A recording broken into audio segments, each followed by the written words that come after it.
Welcome friends, आज की video में हम देखेंगे एसएससी जीडी एग्जाम जो चल रहा है 28/4/2026 का फर्स्ट शिफ्ट का क्वेश्चन। दोस्तों हमारे पास कुछ ही क्वेश्चन मिल पाए हैं, इसलिए हमारे पास जो प्रश्न ऑथेंटिक लगे हैं वो मैं आपको बता रहा हूं। तो चलिए मैं इस वीडियो को शुरू करता हूं। आज का हमारा पहला प्रश्न है कि अंतिम शक्तिशाली मुगल शासक औरंगजेब की मृत्यु किस वर्ष हुई थी। तो दोस्तों जो अंतिम शक्तिशाली मुगल शासक थे उनकी मृत्यु हुई थी 3 मार्च 1707 अहमदनगर में।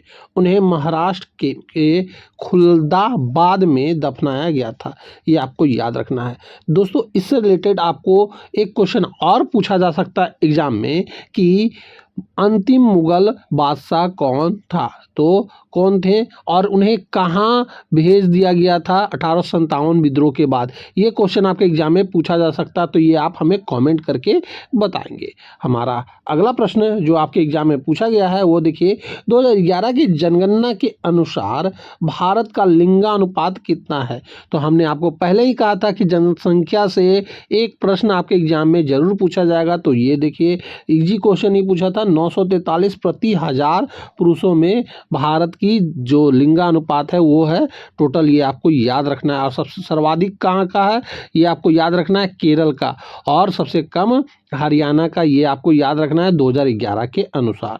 हमारा अगला प्रश्न है, भारत में हरित क्रांति का जनक किसे माना जाता है। तो दोस्तों यह माना जाता है एम एस स्वामीनाथन को। ये आपको याद रखना है। और विश्व में हरित क्रांति का जनक किसे माना जाता है ये आप हमें कमेंट करके बताएंगे, क्योंकि इसी तरह के क्वेश्चन आपके एग्जाम में पूछे जा रहे हैं। दोस्तों हमारा अगला प्रश्न है, भारतीय संविधान का अनुच्छेद 51A किससे संबंधित है।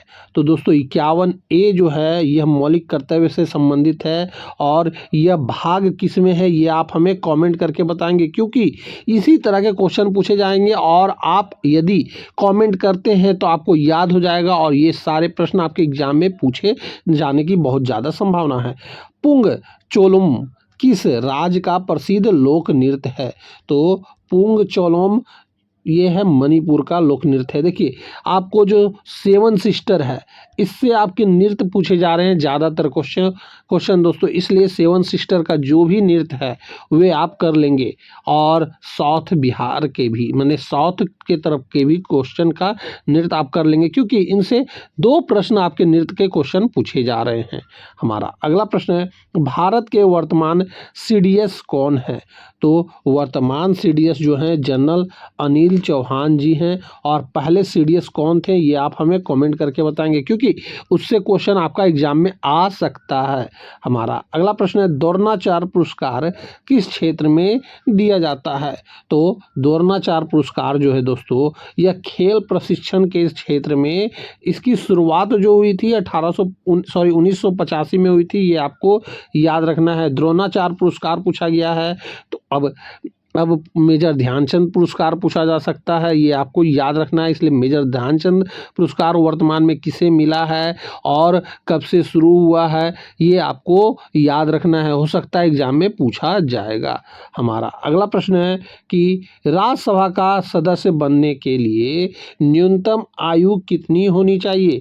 तो राज्यसभा के लिए टोटल जो न्यूनतम आयु है वह 30 वर्ष होना चाहिए। ये आपको याद रखना है। इसी तरह प्रधानमंत्री के लिए कितनी होनी चाहिए, आपको राष्ट्रपति के लिए कितनी होनी चाहिए, ये सारे आयु आपको याद रखना है, क्योंकि इससे रिलेटेड भी आपके एग्जाम में क्वेश्चन पूछा जा सकता है, क्योंकि राज्यसभा का पूछ लिया गया है।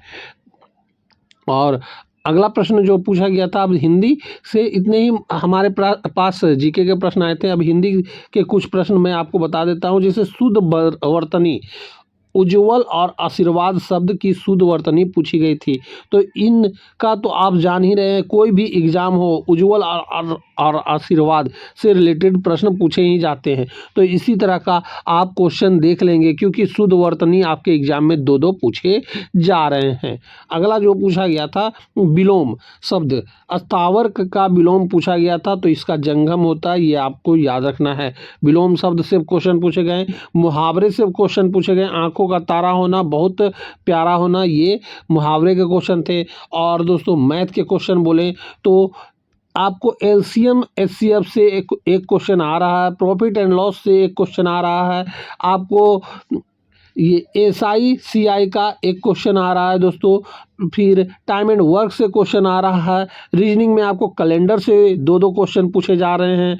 फिर आपको अल्फ़ाबेट से 2 क्वेश्चन 3 क्वेश्चन पूछे जा रहे हैं। इस तरह के बहुत सारे क्वेश्चन पूछे जा रहे हैं जो कि ईजी वे में ही है। केवल आप कॉन्सेप्ट लगाएंगे और आंसर आपको मिल जाएगा। इसलिए जितना हो सके आपको जीके और हिंदी के क्वेश्चन में ध्यान देने हैं। मैथ के क्वेश्चन आपके जो बेस हैं किए हुए वही काफ़ी है। मैथ रीजनिंग वैसा ही क्वेश्चन पूछा जा रहा है। इसलिए जितना हो सके आप एग्ज़ाम रिव्यू को ज़रूर से ज़रूर देख कर जाएं। और तो दोस्तों मैं यहीं पे इस वीडियो को समाप्त करता हूं। अब मैं मिलूंगा आपसे अगली वीडियो में। तब तक के लिए जय हिंद, वंदे मातरम।